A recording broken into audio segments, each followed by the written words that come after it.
전파 방해로 적군의 레이더와 방공망을 교란시켜 아군 전투기의 길을 터주는 똑똑한 길잡이꾼이 있습니다. 성질이 매우 난폭하고 평소에 으르렁거린다고 해서 이름도 그라울러인데요. 비행편대가 작전 수행을 위해 출격할 때 일단 적의 방공망을 마비시키는 아주 중요한 역할을 담당하고 있죠. 지난 시간에 소개했던 대레이더 미사일, 함 미사일과 밀접한 관계인 전자전기.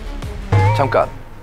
그러면은 이 그라울러야말로 진정한 함진아비입니다. 이 함진아비, 그라울러에 대해 알아보겠습니다.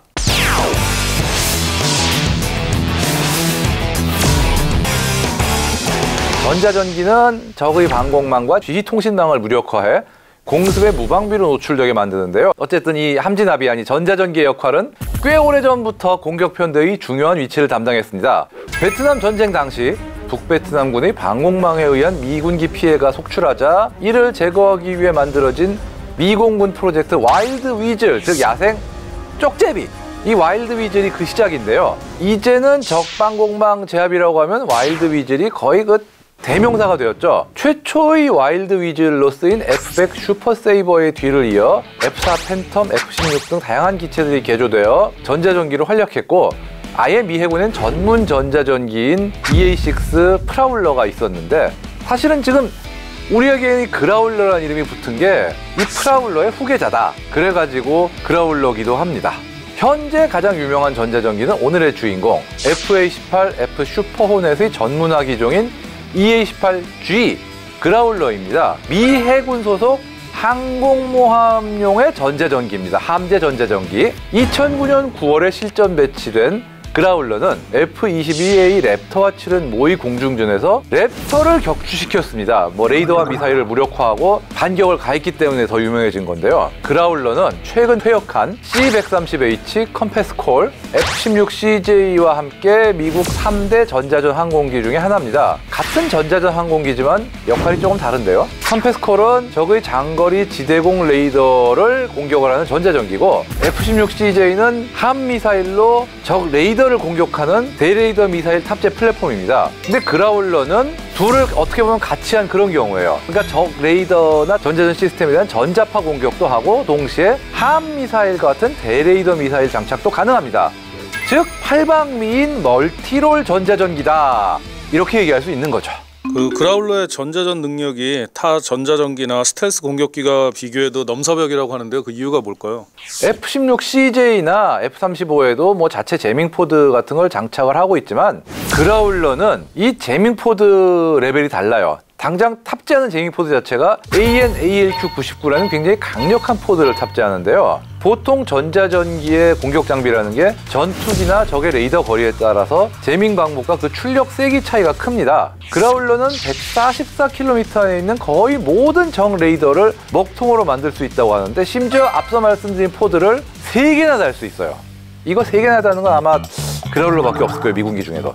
일반적으로 전자전기들이 먼 거리에서 적방공망을 전자적으로 방해하는 스탠드오프 제밍, 즉 원격 지원 제밍 방식을 주로 사용한다면, 그라울러 같은 경우는 원격 지원 제밍 방식은 물론이고 적진 깊숙이 침투, 근접 제밍하는 전방 지원 제밍과 호위 지원 제밍 등의 다양한 전자전 모드가 모두 가능합니다. 즉 근거리, 중거리, 장거리 레이더, 방공망 제압이 모두 가능한 거죠. 이건 오직 그라울러만 가능합니다. 그래서 현존 최강의 전자전 공격기라 불리는 것이고, 앞서 말씀드렸듯이 적 레이더를 어떤 전자적으로 교란을 못한다, 그냥 날려버리자, 함미사일 쏴버립니다. 적 레이더 입장에서는 정말 골치 아픈 거예요. 그라울러는 단순히 전자전 공격만 하는 게 아닙니다. 공중에서 타 기체의 전술 결정을 담당하기도 합니다. 일종의 지휘관기인 거죠. 때문에 그라울러의 전술적 가치는 어떤 면에서는 스텔스기보다 높다고 하는데요. F-35의 등장으로 스텔스기 보유국은 증가했지만 전자전기 운용 국가는 미국, 호주 정도밖에 없는 걸로 봐서 정말 그럴 수도 있습니다. 호주가 현재 12대를 수입해서 운용 중인데, 이거 운용에도 미국의 간섭이 굉장히 심하다고 합니다. 이게 그라울러의 핵심 제밍포드 기술이 워낙 극비 수준이다 보니까 이처럼 수출에도 소극적인데요. 사실 우리나라도 2010년대 이후로 꾸준히 미국에다가 그라울러 좀 팔아주세요 했지만 미국이 안 돼, 돌아가, 이런 식으로 성사되지 못하고 현재 자체 전자전기 개발을 진행 중입니다. 근데 우리나라에 그라울러 같은 강력한 전자전기가 꼭 필요한 이유가 있을까요? 북한의 방공망 밀도는 타 국가에 비해서 매우 높은 것으로 알려져 있는데요. 유사시 6대의 그라울러가 이끄는 공격 편대가 출격한다면 북한의 강력한 중첩 방공망과 미사일 기지 통신망을 순식간에 파괴할 수 있다고 합니다. 공대지 타격 편대가 적진 깊숙이 침투하려면 그라울러 같은 어떤 공격형 전자전기의 도움이 필수한 거죠.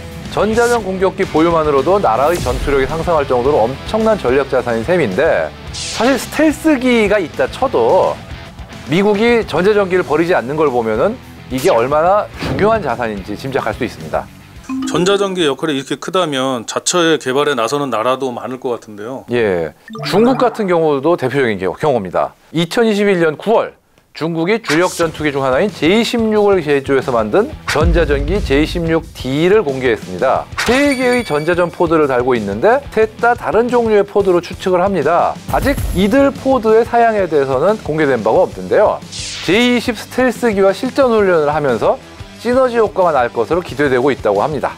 현재 미국에서 그라울러보다 더 강력한 전자전 체계를 개발 중이라고 하는데 어떤 게 있나요? 지금 미군은 현재 차세대 전자전 체계를 개발 중이라고 합니다.